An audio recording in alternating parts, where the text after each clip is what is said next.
Hello, everybody. Welcome to Cinephilia. It's our Hello. Christmas weekend episode. Yeah. And we're Merry doing Christmas. Happy holidays, everyone. We've gotten through the holiday season on our way to New Year, but we figured why not have a Christmas episode still, even though Christmas was yesterday? it's still Christmas weekend. It's Christmas Right. all the way to January 6th. And I know who Why will. why specifically the 6th? That's I don't know. That's when stuff happens. Let's ask Ryne Strom, who is our special guest today. I We like gotta how do you just dodged that question. You're like, I don't know. Don't ask me why. That's through today. Yeah, whatever. Something. I because don't know. I don't know because Jesus something. I Oh just my god. remember like Jesus proclaimed the 6th. I stopped going to church a long time ago. I don't remember the details. Welcome, Ryan. Anyway. Longtime friend of the show. So because Ryan's favorite Christmas movie of all time is Home Alone, we are going to talk about Home Alone today. Ready. And Ryan is ready. More than Yeah. ready. Well, we got to do other stuff first. Reed H. Cooper says the Steam sale lasts till January 6th. Is that why? That's probably it. So let's start with our usual, which is how's everybody's Christmas? I'm jumping ahead. It was It's weird fine. again Okay. I because mean, COVID. Yeah. Okay, great. yeah. Well, I hope everybody else had a good Christmas. Let's start with the news. Do you have anything, Will? Because I have a couple of things. I have nothing. Nothing? Honestly, my Christmas was just laying around watching movies and being sleepy and playing video games. Like I've completely checked out, so I have no news. I have a couple of news. A lot of Spider-Man news though, because it's the thing it's all over. We've crossed the 1 billion mark global box office for Spider-Man, which is crazy. Wow. It is Yeah. Oh, only ahead of it in terms of how fast they got to 1 million is Force Awakens, Infinity War, and Endgame are the three movies that are, and this is during pandemic, so it did incredibly Yeah, well. that's crazy. Yeah, so that's really good. Also for that, apparently the team are gonna push real hard to get it Best Picture Oscar nomination for No Way Home because they want it nominated. Feel like they got a Yeah. good well, chance because there's not a lot of movies this year, and none of them were They really probably great. do have a good chance because there's not a lot of great movies this year. But at the same time, I'm like, I really enjoyed the movie. But Best Picture, really? I don't see that. You know what? I mean, I am fine with. it's no La La Land. Yeah, it's definitely Oh, not come all on. that. With all the crap that gets nominated for Best Picture all the time, this deserves one. I'm gonna say. I still haven't seen it. You gotta watch it. Spoilers. I haven't had There's what? been Oh, are you gonna spoil it? No, I'm just saying you're gonna get Okay. spoilers. I know it's gonna happen, Ryan but doesn't care. Ryan doesn't care. I haven't had time. There's been a lot of debate over on film Twitter. Of course, there's always debate about superhero movies and whether they're deserving of anything. But Matrix Resurrections has also just came out, which is a big blockbuster reboot, Mm-hmm. soft reboot or sequel or whatever. And so I've been seeing a lot of people pitting those two movies against each other, and it's kind of like the Matrix one is like more of an art house kind of like big blockbuster philosophical movie where Spider-Man is like the superhero genre just continuing to do the same thing over and over again. This is what film Twitter is saying. So I'm seeing a lot of that debate. So I'm sure that it being up for a Best Picture nomination would really spark a lot more of that debate. I would rather see Matrix go up against Spider-Man, go up against Shang-Chi for Best Picture than 10 other movies that I have no not wanting to watch at all. Because most of the time it's terrible movies that I have no care for. Yeah. Or are you really excited because you think it's gonna be a great film and you watch it? It's like it was fine. There are definitely movies that I wasn't expecting to like that came out this year that I think are good contenders. So we'll see what happens. I have a recommendation for one later. More superhero news. Apparently, what's his face? Hold on, Michael Keaton is going to be part of the Batgirl film that's going straight to HBO Max. Yeah, he's gonna As be Batman. Bruce Wayne in He's that. gonna be Bruce Wayne in that. Oh, so really? That's interesting. Yeah. Huh. Mm-hmm. So he's gonna keep doing it.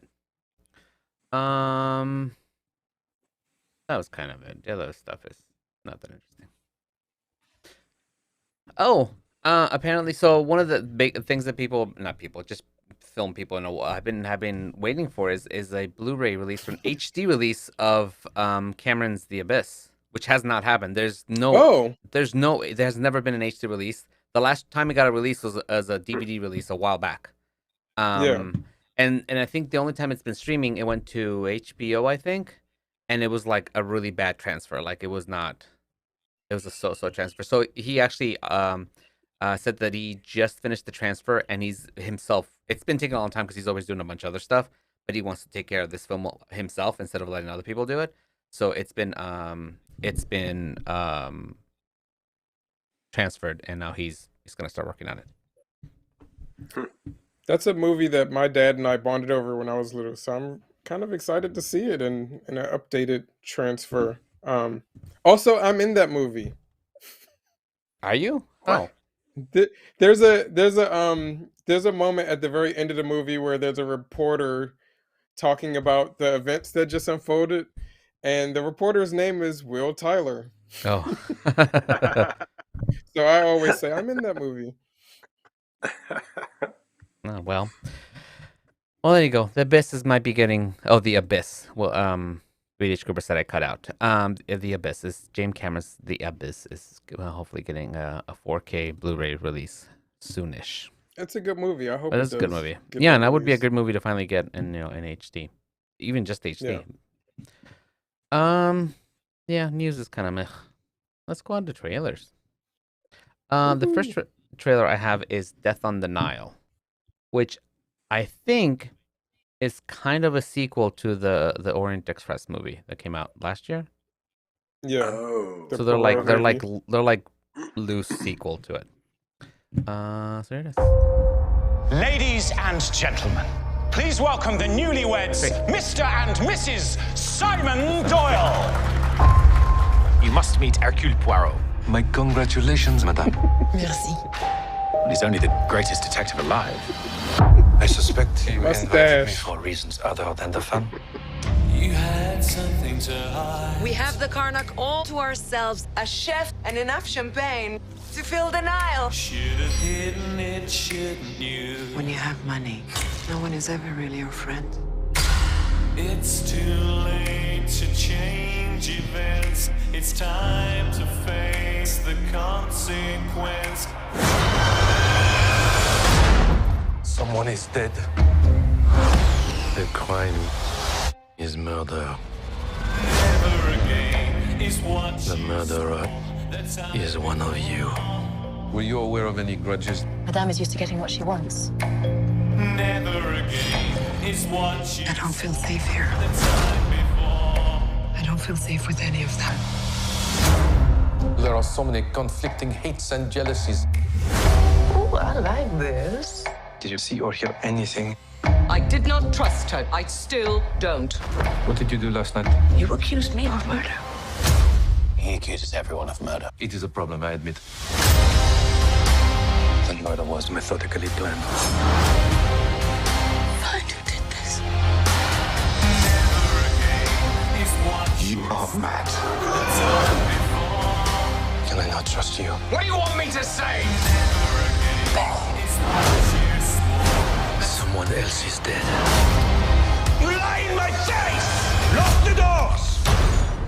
The murderer is here. And will stay here.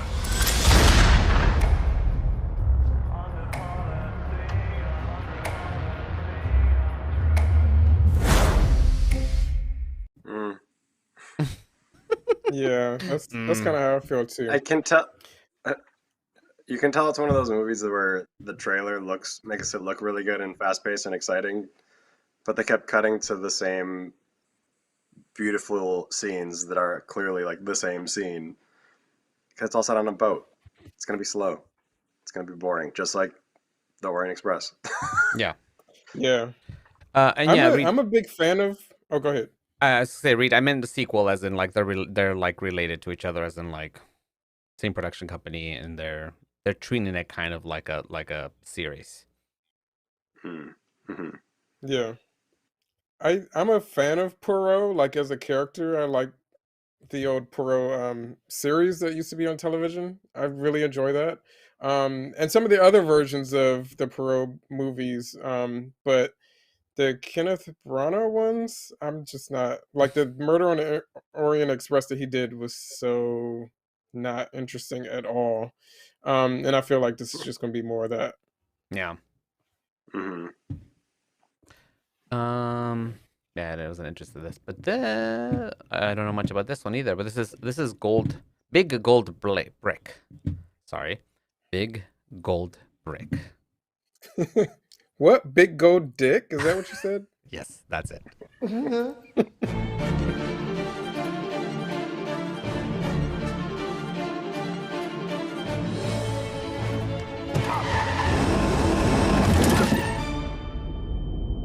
It's a miracle the kid's alive. We may experience mood swings, agitation, confusion. Can you smoke in here? I'm afraid you can't. Name's Floyd. Dr. I told me that you were a writer. Would you consider writing my biography? Biography? What I'm proposing is that you come and stay with me and my family until you get yourself back on your feet. Aloha, Jackie. Jacqueline, Floyd's second wife. She was a successful attorney. Lily. Lily was Floyd's daughter from his first marriage. Here's my boy, Eddie. Edward. He reminded me of myself. Hey. Is that a dead rabbit? Yeah, pretty much. Very good. Welcome to the family. Floyd tells me that the two of you are working on a book. It's a secret. Is it? Mm-hmm. I've done many great things with my life, and everybody's going to read about it when the time is right. Military, government, etc. What made you join the military? Well, we'll get to that. I'm sorry. Still getting my wits about me. It's okay. You're doing great. Hey. Are you all right? Is that you? Of course. Who do you think it was? What? I don't know.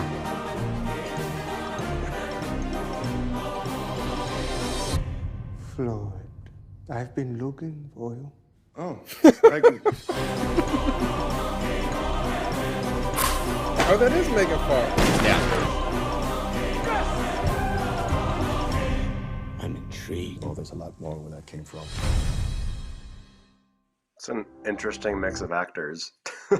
There wasn't enough I Oscar kind of like Isaac. the cast, but never enough Oscar Isaac. Never enough Oscar. I don't know. That's kind of interesting. I don't know how to feel about it. None of them are really known for comedy, so that's should be interesting to see. But it seems like it's going to be very dry anyway, so maybe the comedy will work. I don't know. It's hard to tell, to be honest. I mean, you have to be a good comedic actor to do good dry comedy, so it could be bad too. Yeah, it's true. And I feel like it's hard. I feel like it's hard to edit that tone into a trailer because I feel like it's a much slower, release in watching the movie. Next up, in our last trailer, we have The Northman. From visionary director Robert Eggers comes The Northman, an action-filled epic that follows a young Viking prince on his quest to avenge his father's murder. Starring Bjork. Oh, Bjork's in this? Yeah, she's returning to cinema for this movie. Oh, wow.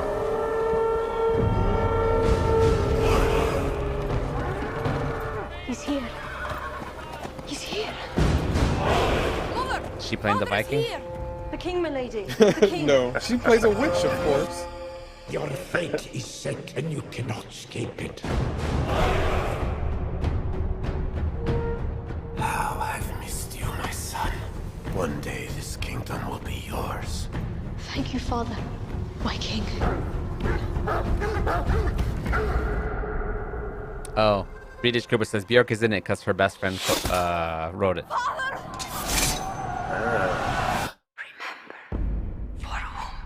Which is how you know it's an authentic Icelandic movie. There she is. Feel now.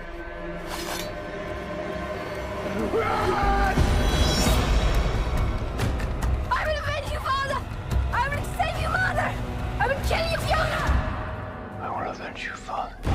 I will save you, mother. I will kill you, Fiona.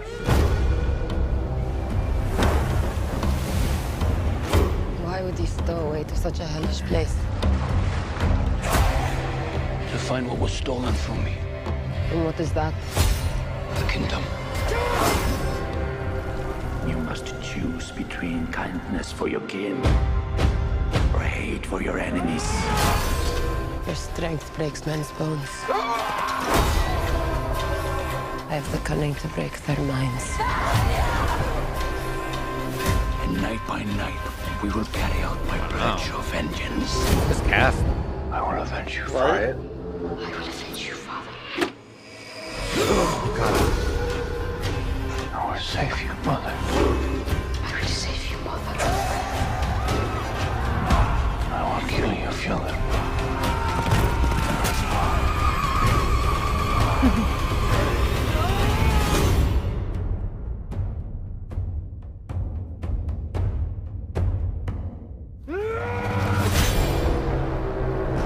Yes. Okay, looks this good. looks good. Now that's a movie. See, that's a movie. This is this I more of a best picture kind of movie. Yes, exactly. I'm really excited for this because I mean, y'all know I love The Witch. And Robert Mhm. Eggers is one of my favorite like current new directors. This is only his third movie, but what's interesting about this is that his first two movies are both very intimate. Only have like two or three cast members, very Mhm. small cast, very small location, and this is going to be like an epic. He's Yeah. going to be like complete opposite. Mhm. So I'm interested to see what he does with something like that. I'm excited for it. Yeah, I'm very excited. Is this coming to theaters too, right? It's not just coming to like. I believe it's going to be in theaters. Yeah, That's the plan thus far. thus far, I yeah. would hope. I think we're stopped at the direct to streaming. I don't think they want to do that anymore. Although it kind of helped HBO Max. It helped. I mean, HBO Max and Disney Plus actually kind of benefited from all that. Yeah. But that's the for trailers. Those are the only ones I could show because some of the other ones were maybe get cut out. But Right. let's talk about Home Alone. Woo! Do it. Oops. So I figured this would be a good one to talk about for the holiday season because it's a Christmas classic and all three of us are people who kind of grew up on it. I think you grew up on it as well too, right? Art? Me, yeah. Oh, I totally did. Yeah. So yeah, let's talk about it. What I guess just to start the conversation, like how did this what if you can remember, what was your first like reaction to seeing this movie as a kid? Either of you. I just remember that I remember this as the first comedy that I ever saw that I can remember, at least, that wasn't like a cartoon or something like that. Right. This was like the first, and I would say like as a kid feeling like this was the first adult movie I could see where I felt grown up because it felt like a grown up situation and the comedy in it, and it had bad words. So it was a lot of like firsts as far as movies for me. Yeah, I think I would probably agree with that because it did feel, as a kid watching it, it did feel like you were watching something that was a little more grown up. Looking back on it now, it doesn't seem very grown up. Because a lot of it's like super violent and a lot of the violence is like Looney Tunes level violence. It's not even realistic. But it did, as a kid, it felt like you were getting to watch something that you maybe shouldn't be watching yet. Right. Yeah. I watched a lot that I shouldn't be watching when I was a kid. But, so this one felt like a normal movie. I definitely didn't see this in the theaters. I think I saw it once it was out on video. That's my exposure to it. Really? And it was like, I don't remember it being like an event or a thing. It was just like, oh, there's this movie. Let's rent it or something, and then we watched it. I don't remember there being like a. I think I saw people liking it around me, and I think I saw it later on once everybody had seen it. But I do remember I had a friend who was obsessed with a Talk Boy and had a Talk Boy. I don't know who you're talking about. And well, not you, different friend. We would probably get along. Yeah, and Harry H. Cooper says the violence is silly, but the plot is still kind of adult. It is because it's kind of messed Because up. it's yeah, and it's funny that you mentioned that it was like it's all very Looney Tunes because the cinematographer was very new, and this was one of his first big movies to do. Because I think he worked with them on what was it called? What's the Elvis movie that tanked terribly in the early '90s? Heartbreak Hotel, something like that. Whatever it was, I'm not very informed on my Elvis movies. I have to be honest. It did terrible, and a lot of the people on Home Alone had worked on that and thought they were never going to work again. But because they all knew each other and they were picking and choosing from who would work with them, they ended up on this. And he was super nervous because he hadn't done comedy, he hadn't really done anything big, and he had had no success. So he was terrified. And so with all of these scenes that were he was like, how am I going to shoot these scenes?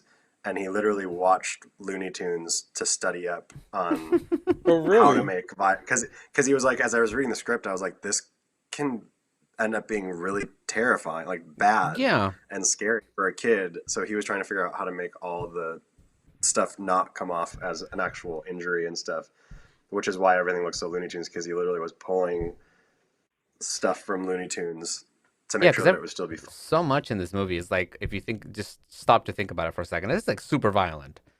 Like him stepping on the nail, getting hit with paint buckets in the face. Like, people might not survive some of those.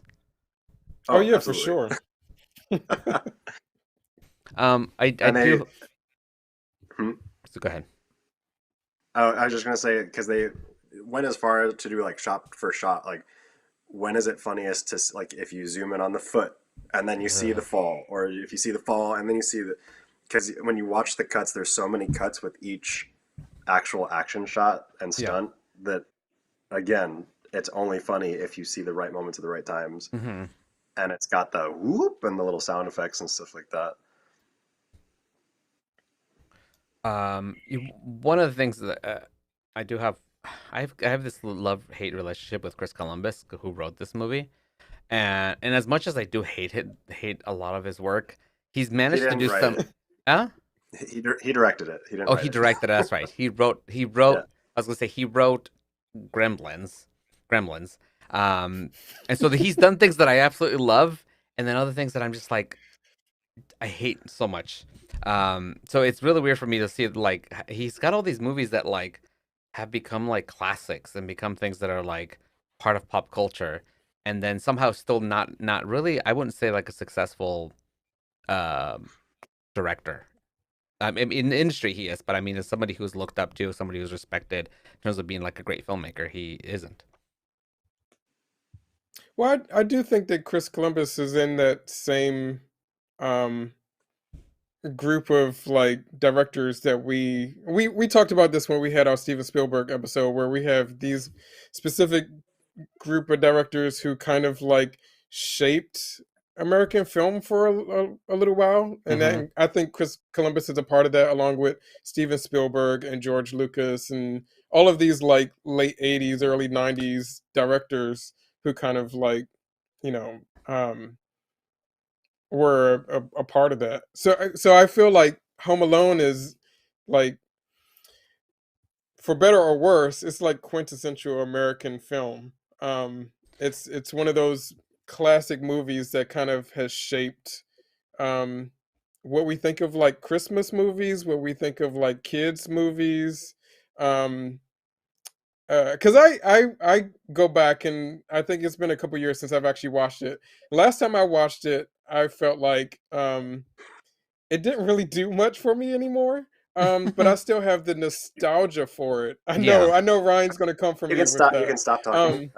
Your time is up. But I still have the nostalgia for it, because it represents like a certain time in American film where I was like really happy, like this and Goonies and all those kind of movies that were like me as a kid butting into film and really like finding all of this stuff very interesting. I don't know. I feel like this is it's kind of an important movie, to be honest. Yeah, and maybe the large hit and misses for Chris Columbus is because he was trying to do something different, and I feel like a lot of his movies they stand out because they do different things, and that's why some of them just fall flat and they're terrible, and some of them end up being something that becomes part of the culture. Yes, because another person that is in that group that I would say is Robert Zemeckis, and his movies are the same way. Robert Zemeckis is always trying to do different things, and sometimes it really works, and sometimes it really doesn't. So yeah, I think that you hit the nail on the head with that. Because he like the first two Harry Potter movies and Chris Columbus directing those, they're pretty terrible. They're not great movies. They're just basically here's the book, here's the movie. I just shot whatever the book said. But even though they were kind of boring, I guess he did a really good job of setting up the world for those movies and then putting together a really good cast that eventually was able to carry through. So I guess his talents are somewhere, but sometimes I think maybe his talents aren't in great filmmaking. And I think maybe his talents for this movie didn't require great filmmaking. It required fun, entertaining filmmaking. It kind of did though, because their budget was $10 million. That's pretty low. That's nothing. He also wasn't supposed to even direct it because he was on Christmas vacation and had started working on Christmas Vacation, and he and Chevy Chase, because Chevy Chase has always been hard to work with. Yeah, with everybody. Right. Like since Chris Columbus was so new to directing, Chevy Chase wouldn't listen to him, or everything he would say, he's like, "You don't know what you're talking about. No, this isn't going to work." So while all that was happening, Chris Columbus was talking with John Hughes and was like, "I don't know what to do. I don't feel like I should do this movie." And John Hughes had just finished writing Home Alone. And he's like, "No, you shouldn't. Don't do it." And then like the next week sent him the script and was like, "Read the script." And then they kind of like bounced back and forth with notes. And that's how he ended up on it. But Warner Brothers only wanted a $10 million budget, which they were like, we can't work with that. And they were already like... Can't do anything on that. They literally... Because John Hughes always wanted everything in Chicago, and there's no sound stages at that time in Chicago. So like they were having to build the sets in the gymnasium of an abandoned school down the street from the house that they found. And they ended up getting the budget to like $14.7 million and had already started production. Like they had the production offices in the different school rooms of the abandoned school and had started with the sets and stuff, submitted the budget, and Warner Brothers was like, "No, this won't work." They're like, "Get it down to," I think it was like 13.5. They're like, we'll say maybe at 13.5. And they were also cocky and were like, this is going to be such a good movie. They just told them no. They're like, "No, there's nothing we can cut from the budget." And Warner Brothers said, "Okay, we're pulling the plug." And while that was happening, like it's so against all the rules as far as how you can trade information.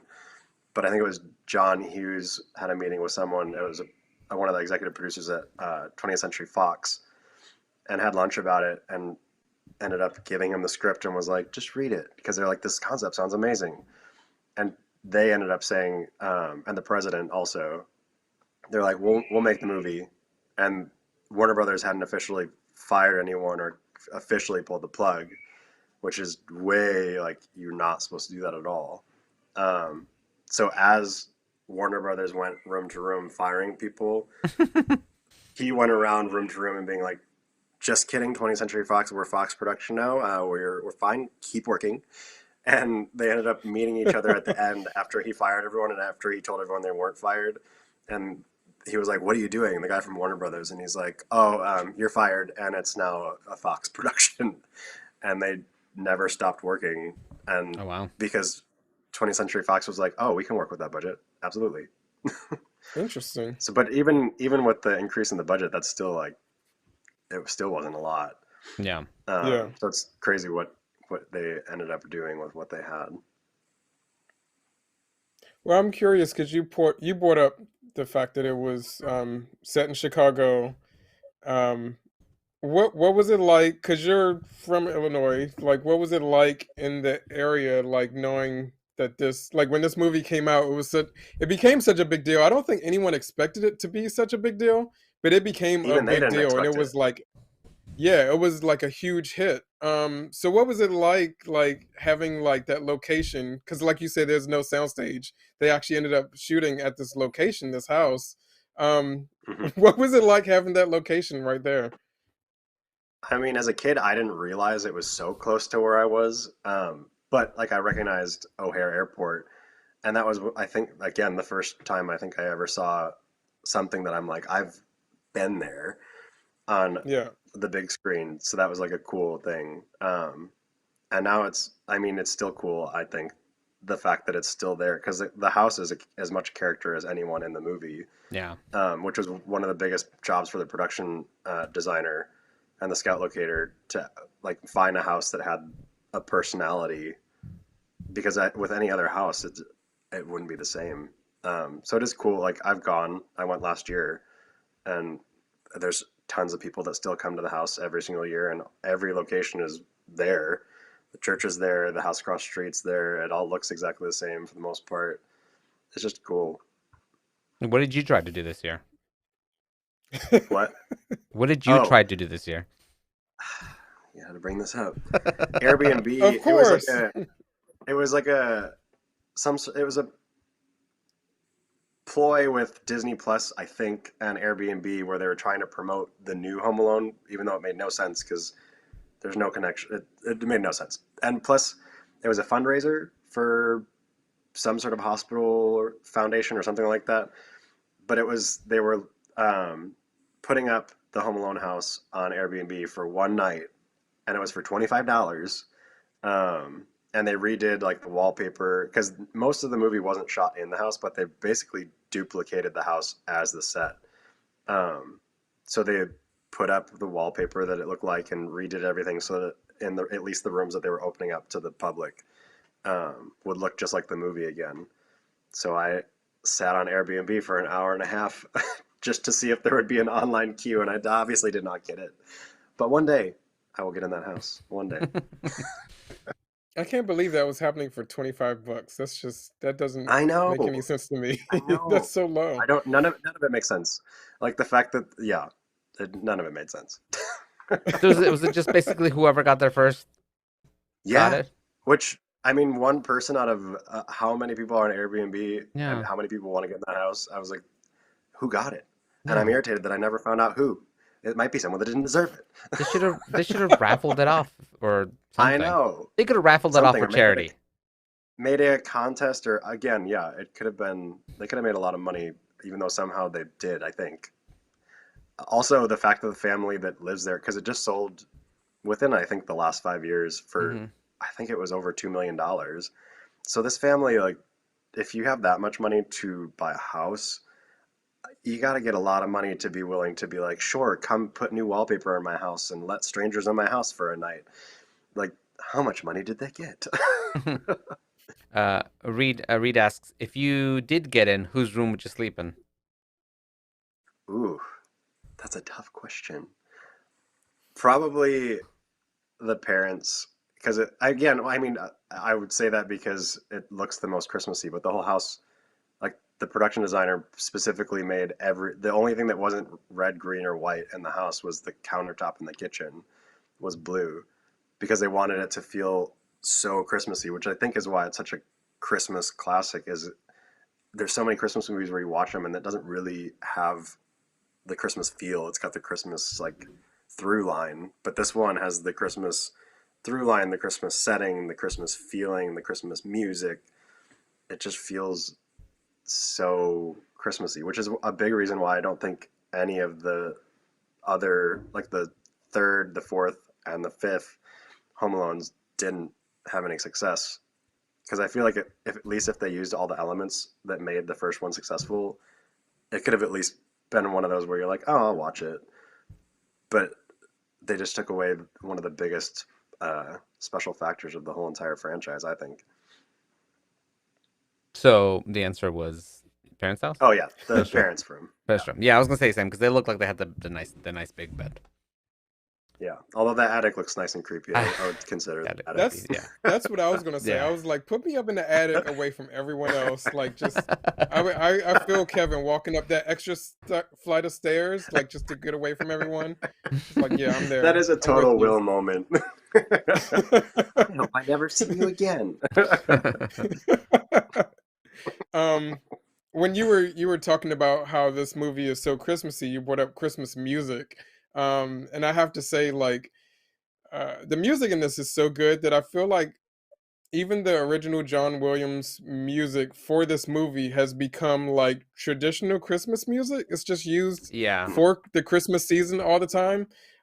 Also, though, my favorite Christmas carol is Carol of the Bells, Mhm. and it's so hard to find a good cover of Carol of the Bells. Like, I feel like people always try to do too much with it. And so John Williams' version of Carol of the Bells for this soundtrack is like peak Carol of the Bells. It's so Yes. perfect. It's so perfect. So actually I love this soundtrack a lot. Do And you know how they it's, got John Williams? No. no, tell Because me. That's when why you you're know the here, to budget, tell like us all of this expert stuff. when you know the budget, it's like how did you get John Williams, who's had scored like the greatest movies at that point? Like that was the composer, and they had finished a final cut and had placeholder music in it, and they watched it and they were like, this is terrible. Like this music, what is this? It's like a cartoon. It's already a cartoon.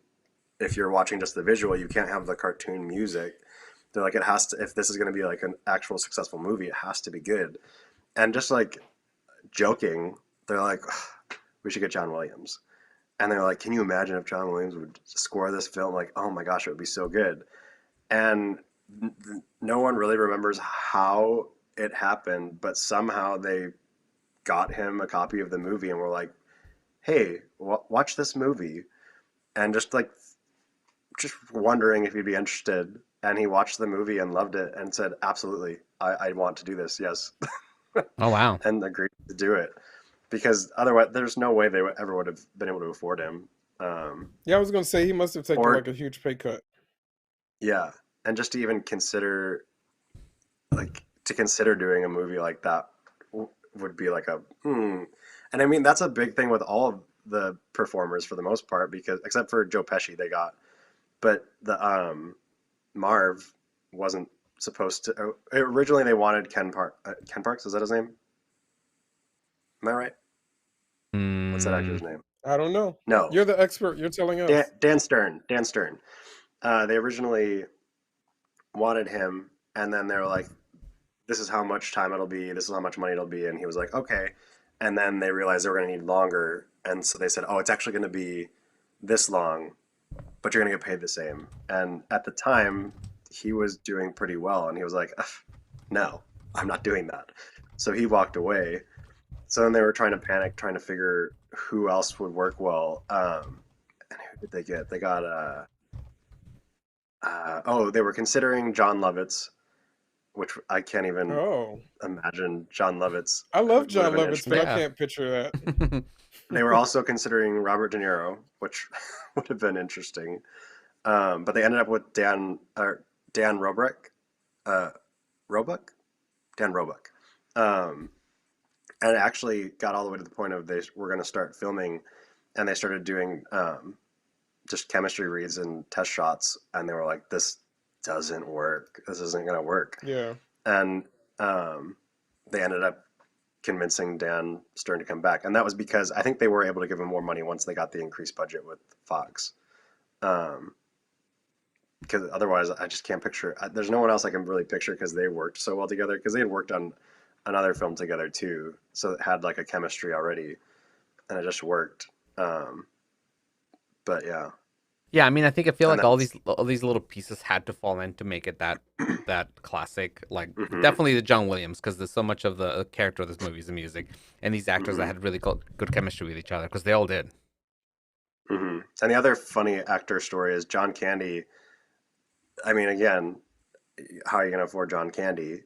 And John Candy was friends with, I think it was he was friends with John Hughes, and agreed they had as a favor. done another movie together, I believe. Yeah, and he owed him a favor. Plus, he'd worked with Macaulay Culkin on Uncle Buck, and was like, yeah, this kid's really good.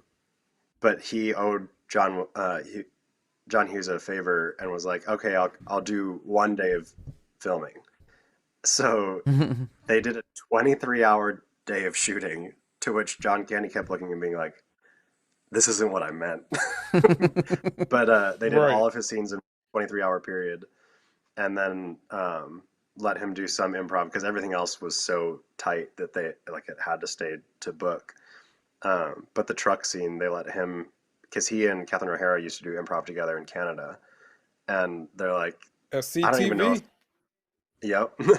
I don't even know if they asked them to do it, but John Candy do you remember the part where he's telling her, because she's like, oh, have you ever done this before? Like, I just feel terrible. And he's like, oh, well, once I left my kid at the funeral parlor. And he goes on and on about how long he left the kid with the dead body. And Catherine O'Hara's just like, maybe just let's not talk about this. And that whole entire scene was just improv. And they're like, we were so glad that Catherine O'Hara just ran with it, because it was such a good, like, random scene to add in. But yeah, he did that. I'm sure their for history together worked out for that. Yeah, but he ended up, because again, the favor, he did that whole 23-hour day for less than scale. So the pizza delivery guy in the movie got paid more than John Candy got paid for that movie. Oh, wow. Yeah. That's hilarious. Right?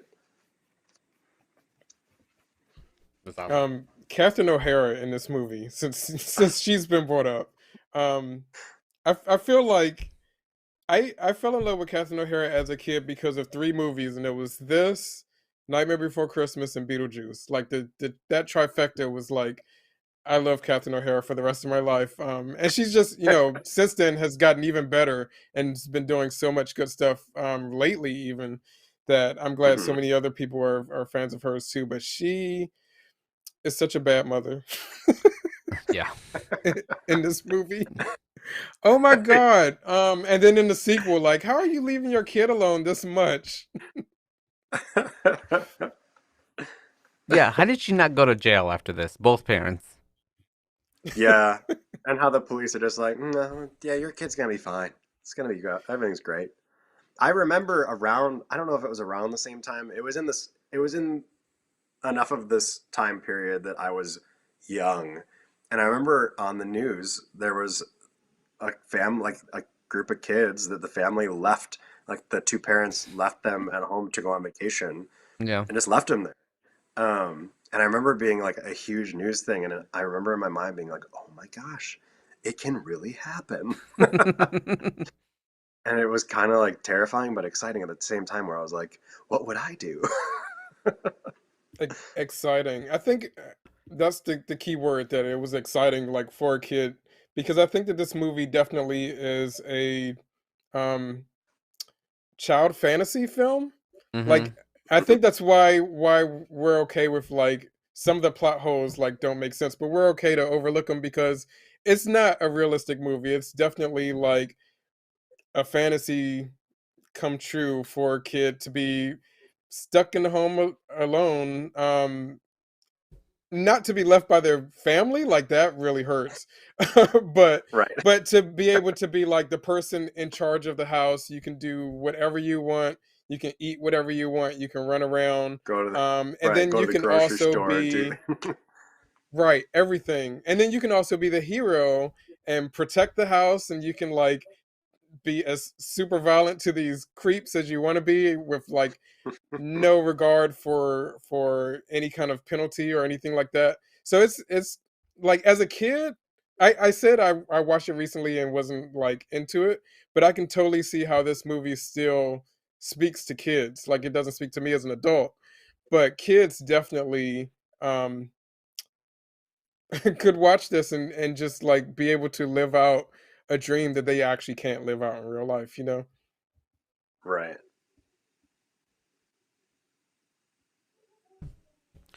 Reed is asking, is the plot hold the entirety of the sides of this family somehow going on a trip together? Because that's the most unrealistic thing. Well, we can talk about how much money this family makes, because they have this huge fucking house. They can afford these these major trips. So yeah, that is kind of like, where's all that money coming from? And plus, because this the first one, the story, or no, the first one they go to Miami. The second one is where they're going to Paris, and you're like, Yeah, but a whole nother it's country. her brother is buying them all the tickets to go to Paris because he feels, or no, it's the second one that they go to Miami, isn't it? Wow, I'm I don't embarrassed. remember which is which. I don't know. The first one they do go to, it's the Paris trip, and they're buying because they are keeping like a couple of their kids while they're in Paris. So it's like he's buying the whole family the trip to Paris so they can all be together for Christmas. And I'm like, that's again, what is the brother doing? Where they have the window with the view of the Eiffel Tower and the 12-foot ceilings. Yeah, I we mean, never. It's a lot of maybe money. maybe the whole family has just like come into money. Maybe they heard it. Maybe the father that isn't in the movie, the grandfather or whoever, is like some big CEO of a company, and they just have money to throw out. Yeah, because they never explain anything about what they did for a work job, right? No, I don't think they never really talk about it. No, but they got that money. Yeah, clearly. Because even traveling, like going to Paris is one thing, but even traveling in the States with that many people, because Mhm. it's a whole house full of people, cousins, The uncles, 9 kids aunts, and like a yeah, bunch of adults. Mhm. it's a lot. That's a lot of money. For Home Alone 2, what do you guys think kind of made that work? When it basically was kind of the similar plot, the same thing, just in a different place. Why? Because I feel like that one was just almost as successful as the first one was, and it's still part of the people remember. I think it worked because even though it was the same general idea, I think it's the only way that it could be done. It's got to be like completely out of your element, somewhere different. Because if it was in a house, even if it wasn't the same house, it's the same Same movie. thing, yeah. Even though he technically kind of did the same things, but it kind of worked as a callback for kids, at least, Mm-hmm. to be like, oh, because it's like the favorite parts of the other movie were the funny parts, and it worked. Plus, it had like I think it really worked a lot because of the added emotional storyline that they added in with the homeless woman. Because again, it's showing what you can like as a kid. It's showing that like you have the power to affect adults, like as far as the burglars and someone that's having issues. Because he's basically like going through things with her and making her realize how lucky she is and stuff like that. Yeah. Yeah, I agree, and it's also like I was saying, childhood fantasy. Another fantasy would be like to be running amok in a big city, like being able to go to whatever candy store you want to, like just being able to run around in the snow, um, To have that just fancy hotel room being all by yourself. free. Yeah, Yeah, right. all of that. And then we also have Tim Curry. Tim Curry in that one is great. Um, So good. and gosh, there was something else I was going to say, but then my mind went blank. So next question.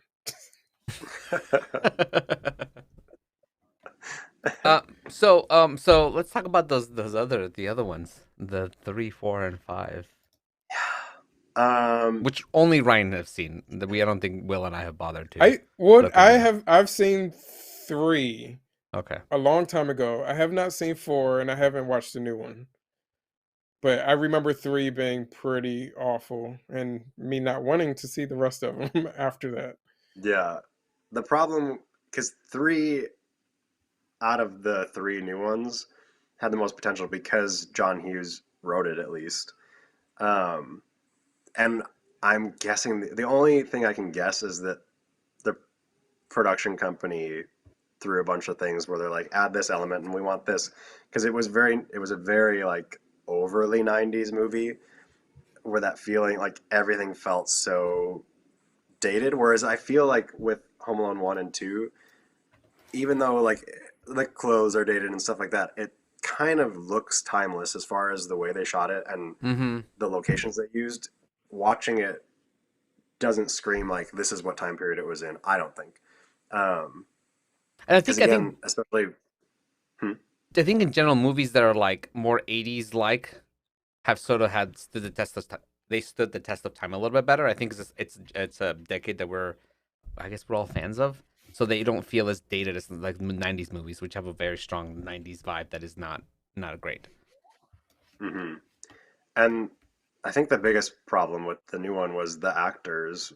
I mean, they got the cute kid, and the kid was good, and so there was potential there. But the other actors, like the mom, it was just such overacting on almost everyone's part that it was. I mean, that was also one of Scarlett Johansson's first movies. Terrible, terrible, terrible. But it just comes off too cartoony. And again, they took away the element of the music, because they start you out with hope that it's going to be along the same lines, because they start with the score, and then it's just like whoosh, onto a new, completely dated, terrible sounding score throughout the whole movie. And they took away the color, like there was not that through line color of everything looks Christmas. And the story was just bad. Like they brought in terrorists and a computer chip, and it just like it was too much. Which you would think they Everything would of have the learned. 90s. Wait, what did terrorists Right. do? Because the terrorists were like smuggling this chip in a radio controlled car onto a plane, and during like when they put it in the security belt, some old woman takes the wrong bag, because everyone's got the same bag, like it's a shopping bag, and gets home, and like the little kid shovels her driveway, and she's the mean old lady and doesn't want to pay him, so she gives him the radio control car that's got the chip. So then obviously the terrorists try to find where it went, find the house, and then it all ensues. But it was just bad, so bad. The fourth one, honestly, I didn't rewatch the fourth one because I was over it, but I remember it being very similar and just terrible acting. It's a terrible story. And then the newest one, again, was just too over the top. Like the premise is this family that has a doll that is apparently found out because they're going to have to sell their house, and it's a doll that is worth tons of money that this kid has informed them of when they're doing a walkthrough of this house, an open house. So then when the doll goes missing, they have to go find it. And that's why they end up being burglars trying to find this doll. Oh, and that's weird. And it was like, yeah, just a weird premise and CGI, which I was like, again, that's part of the really great thing. None of Home Alone was CGI. It was all authentic stunts with real people. I mean, the stunts from that movie changed the stunt world too, because they call, like to this day, they call the pratfall where you fly up in the air and fall on your back is known as the Home Alone in the stunt industry. So just the fact that all that's faked now, and it's just not, I don't know, you need that element of realness plus the story plus the music plus the visual of the set and the acting, and none of the movies have captured that. Rita saying, I have never seen Home Alone 3, but the director made Never Been Kissed, Big Mama's House, and The Smurfs. The Smurfs. Yeah. There you go. The one where they go to New York. Right. So the other thing that we really haven't even started discussing, that I feel like is a big reason why the first two movies work and the rest don't, is Macaulay Culkin. Yeah. Macaulay Culkin was really in the right place at the right time with this first Home Alone movie. And his performances, I mean, it's a child performance, it's not perfect, but it kind of is very memorable. Like his scream, his aftershave scream became like a worldwide phenomenon. Like just him screaming. Everyone was imitating that. So we got to give props to Macaulay Culkin for like doing his thing.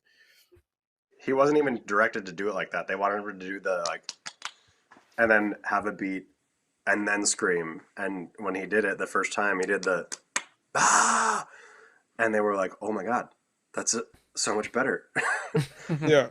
But everyone that worked on the set with him was like, the funny through line of everyone that talks about Macaulay Culkin is they were like, he was more professional to work with than Joe Pesci. Because Joe Pesci, again, is known as kind That's of not surprising at all. he's a hothead and thinks he's a huge thespian and is very particular. And they were like, Macaulay Culkin was so professional and would come on set and always be prepared. And they were talking about the church scene where they have that long scene with the old man, where it's one of the first like serious moments of the movie where it's hard for a kid to have that kind of emotional interaction with a human and sell it. And they were nervous, thinking they were going to have to like stop and cut and keep doing takes to get the whole thing because it was so long. And they were like, he walked in that first day that we did the scene and he did it like a TV show as if it was live and went through the whole entire scene. And we were like, what? Because he's just that good. Which is sad that he hasn't gotten as many opportunities throughout, because I'm sure he can still, I would hope it's still there. But the latest stuff that I've seen him in, they're odd opportunities where I don't know. They're different roles. I think he's grown up into be a little bit of an odd guy, and I think people have a hard time putting him in places. He tried to kick me like a year ago. I think he and Christina Ricci are kind of in the same boat as far as that, where they kind of get pigeonholed as that child actor, and they're also just eccentric people. Yeah, and nobody knows where to put him. Really help. And he is an interesting looking, like he's a small, weird looking guy. Yeah, I feel like well, one, since you said he's small, I always forget how small he actually is in this movie. Like when you watch Home Alone, he's tiny. He's like a little kid. But I also feel like, to the detriment of his career, unfortunately, Macaulay Culkin might have been like one of the first, if not the biggest, child actor that we got to watch grow up. Like, because we were just getting into news sources and media really following actors and their careers around that time, as opposed to like back in classic Hollywood, like an actor was always on whenever they were in the public light. But around this time, we're getting actors who we get to actually see as themselves outside of making movies. And Macaulay Culkin being a child actor, we got to actually watch him grow up, and I think that was very much a burden on him as a child, which is unfortunate because he went through all kinds of different things that, if I think the public didn't know, maybe he would have had a better chance at continuing his career in a better way. So it's unfortunate that he went through that. And I always feel like, Macaulay Culkin's a cool guy, and I always like to see him pop up and stuff every now and then. I watch Red Letter Media, which is a YouTube review channel, and they're friends with Macaulay Culkin, and he pops in to do their reviews with them every now and then. It's always fun to see that, and he's always fine with making fun of himself and light of himself and stuff like that. So he's got a good sense of humor still too. I mean, at least he's got his Home Alone, yearly royalties check coming to him. Breach Cooper says, we saw his brothers grow up and they did fine. So I think Macaulay has a little more going on in his head. Yeah, but his brothers grew up after he did. Spotlight. Yeah, they didn't have that first thrust into limelight. They sort of had, they not as big as he did. And that kind of happens with. I was going to say that kind of happens with sibling celebrities, because we got that with the Olsen twins went through a lot, and they kind of have become hermits, and there's started producing, and they still got their money, but they kind of stay out of the public a lot. Dakota and Elle more Fanning. than Elizabeth Olsen. Yeah, Elle Fanning is the same way with Dakota Fanning. Like, Dakota Fanning was great for a long time, and then she kind of like fell out of the spotlight, and but Elle Fanning has just been like blossoming. It's I feel like that first celebrity kind of Kieran Culkin is the brother. Kieran, I just read an interview in the Hollywood Reporter that they did with him where he was talking about, because growing up he would be in a lot of things, but it would be because of Macaulay or with Macaulay Culkin, and it was always like it was usually just like little tiny, like in Home Alone, tiny little a line here, a line there, and he was like, I never really realized I was acting, and I kept like being like, I want to do what he's doing, and then he's like, I finally realized, wait, I am doing that, and I can do that. And I think that he missed a lot of like that early fame where he was so huge, and he was kind of doing the same ish thing and hanging out with his brother, that he missed a lot of the hard part of the fame, and was more grown Yeah. up when it was actually time for him to realize like, oh, I can actually do this. Mm-hmm. And I'm 'Cause sure it's watching hard. his It's got brother, to be hard. Hmm? and I'm sure watching his brother struggle, he was able to avoid some of those things and know that there was, Yeah. nobody told Macaulay what to expect, but at least his brother was able to see him, struggle with things. Mm-hmm.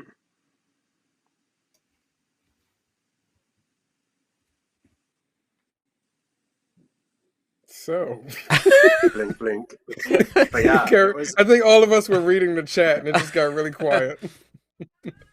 It is crazy though, because even like all of the entire creative team were hoping that they would hit 8 million with the first one for opening, and it made 17 million.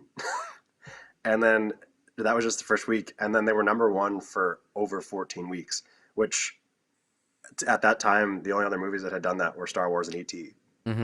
Like it was that big. So it's crazy. Because again, they didn't think they knew it was going to be good, but they didn't think it was going to be a smash hit that it was, especially with all the hurdles and the fact that it almost didn't even get made. I wonder how much money Home Alone still makes yearly. I know, right? Because between re-airing and special events and the merchandise that still comes out, like, and people are still buying it. It's like one of those seasonal movies that still comes out in the theater too. People still go to see it in a theater every year. Maybe not across the board in every theater, but it still usually is findable to see on the big screen. It's kind of like, I think it's kind of it kind of has the same appeal as like It's a Wonderful Life. I was stalling because I couldn't think of the name of the movie. It's a Wonderful Life is one of those movies that a lot of people go back to every single year, and it kind of is a good planning to have a holiday movie because it's going to have that annual comeback. Yeah, if it hits forever. This movie also Right. kind of reminds me of Hocus Pocus too, which is along the same lines where it was like they created this movie, they didn't really expect it. They knew they had something good, but they didn't know how good it was, and they didn't expect it to have the breakout that it became, to be the Right. breakout that it became. And then that's another one that is, coming up again annually every Halloween, and they both, now at this point have had such a resurgence that now they're even like merchandising and all this kind of stuff and really falling into it. It's interesting. Mm-hmm. And that's like I was thinking about that too the other day about the similarities of two of my favorite movies of Home Alone and Hocus Pocus, and the fact that they're such like saturated in the holiday every frame of the movie. And that's like I've started to notice that's like a through line of a lot of film that I like is not necessarily holiday, but like it's completely ingrained in every aspect of the story, every single frame of the movie, as opposed to so many movies where it's like you'll have scenes that are just uninteresting or don't like out of place. You wouldn't feel like it fit, which is what I'm worried about with Hocus Pocus, the second one. I feel like they probably won't do that because again, with a different creative team, I'm automatically leery where I'm like, is it going to have that element? Because I think again, the story is not fantastic. That it's kind of silly with that premise not having that actual like cinematic aspect. It won't be good. Yeah. But hopefully it is. It's not what we're talking about tonight. Yeah. It's about like how well they can build the atmosphere. Like the first Hocus Pocus builds up that Halloween atmosphere so well that you feel like you're hmm in it even when you watch it and it's not Halloween. And Home Alone is the same way. It feels like Christmas whenever you watch it, even if it's not Christmas when you're watching it. hmm hmm You know Hmm. how we sometimes we categorize we Will and I talk about, is this a Christmas movie versus like, is it just a movie set in Christmas?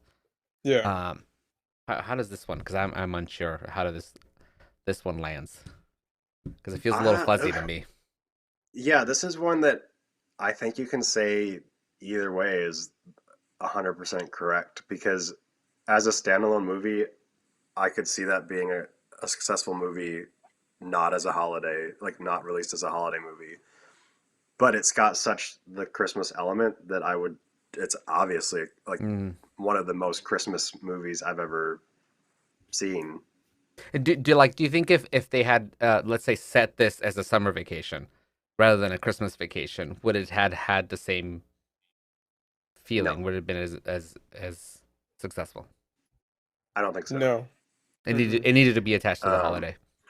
So I'm yeah, I'm I gonna think it adds say that that like is go sentimental. ahead. No, you finish. No, Sorry. yeah, I was just saying I think it adds that like sentimental connection that people feel to the holiday and just again the atmosphere that they created with the red and green and every scene has Christmas lights and a Christmas tree and this and that like I think if it was just a plain well no I can say already like the other ones are set at Christmas time but aren't and it didn't work. Mm. So I think if you completely took it out of that realm, no, I don't think it would be successful. You would have to have some other element, I think. Yeah, I'm gonna say that this is definitely a Christmas movie and not just a movie set during Christmas time because a lot of the plot deals with what people experience at Christmas time, Mm. whether it be um, not enjoying the holidays and feeling alone or feeling ostracized from family during the holidays, or coming together during the holidays and being a part of something during the holidays and feeling loved at the holidays. So I think that it very much is specifically a Christmas movie, and I don't think that it would fit any other time of the year. hmm Maury's pissed he didn't get him I, anything for Christmas, by the way. he Tell would be us. pissed even if he got something for Christmas. I'm muting my mic now for a little bit.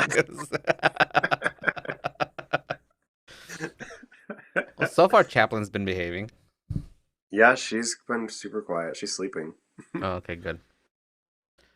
Um,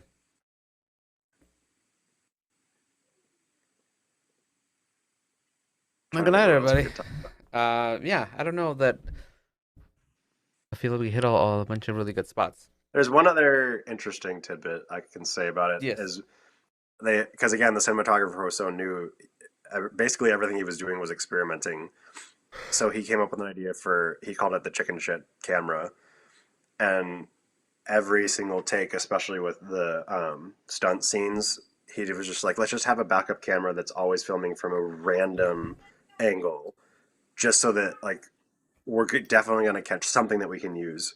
Because he was so nervous that Mm-hmm. like, how are we going to capture all this? What am I going to do?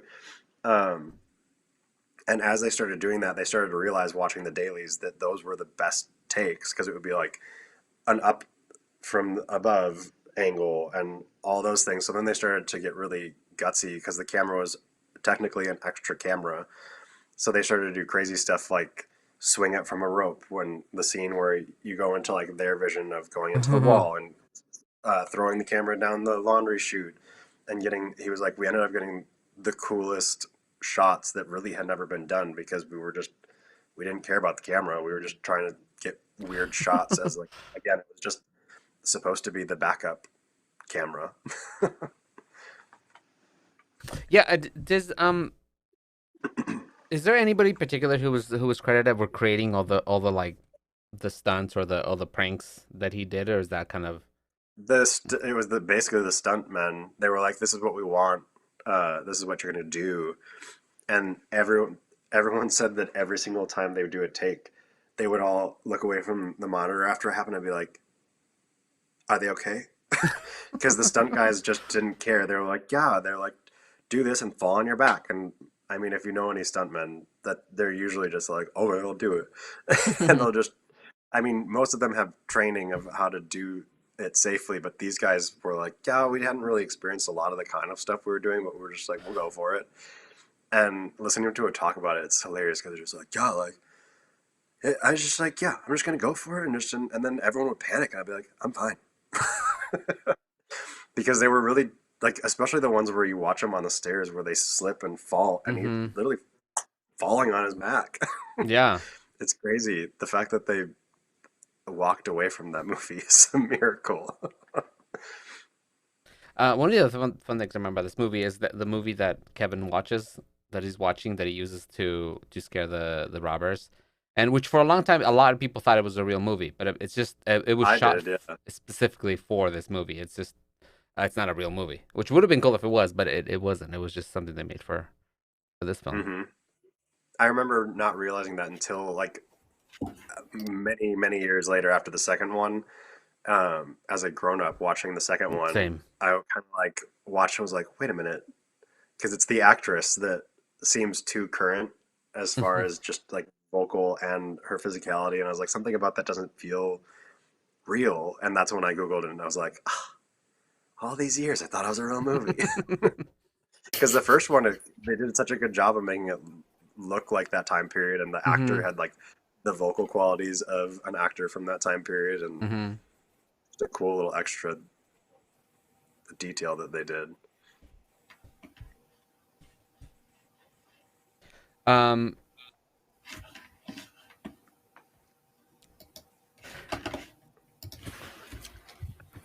back. I'm not on mute anymore. Okay, good, because we're running. Maury finished talking. I literally just now he was yelling that entire time. So that's my life. That's what my Christmas was like yesterday.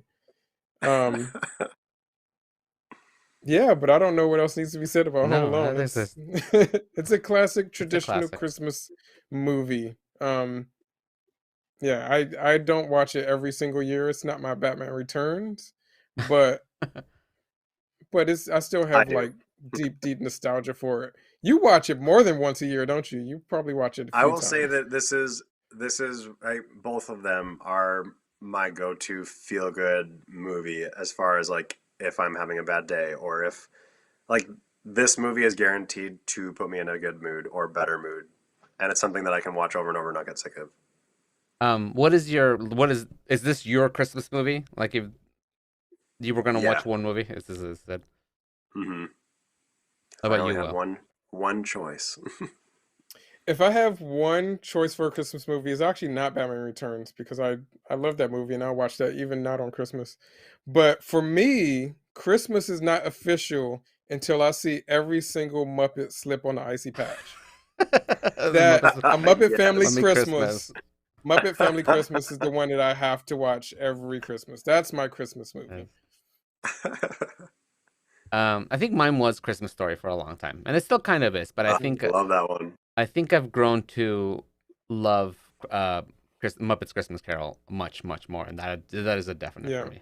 I think it is the best version of Christmas Carol ever, and it might be the best Muppet movie of all of them. Yeah, I would say I agree with that.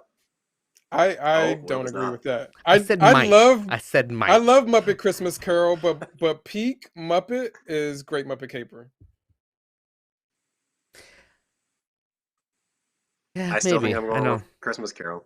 It's just, I like Muppets Take Manhattan more than I like Caper. Really? I think maybe it's because they're so different. I think Muppet movie. I don't know what we're talking about Muppets now. Real quick, Muppet movies like kind of like heartwarming and like happy positive happy Muppets. Caper's like a lot of real funny, a bunch of jokes. And so I think they ended up being slightly different. So they're oftentimes hard to compare because they do feel like different types of movies. Different And conversation. Michael Caine Mm, trying alright. to sing. Michael Caine is such a terrible singer. And not knowing what to do with his hands when he's singing. He's always holding them weird.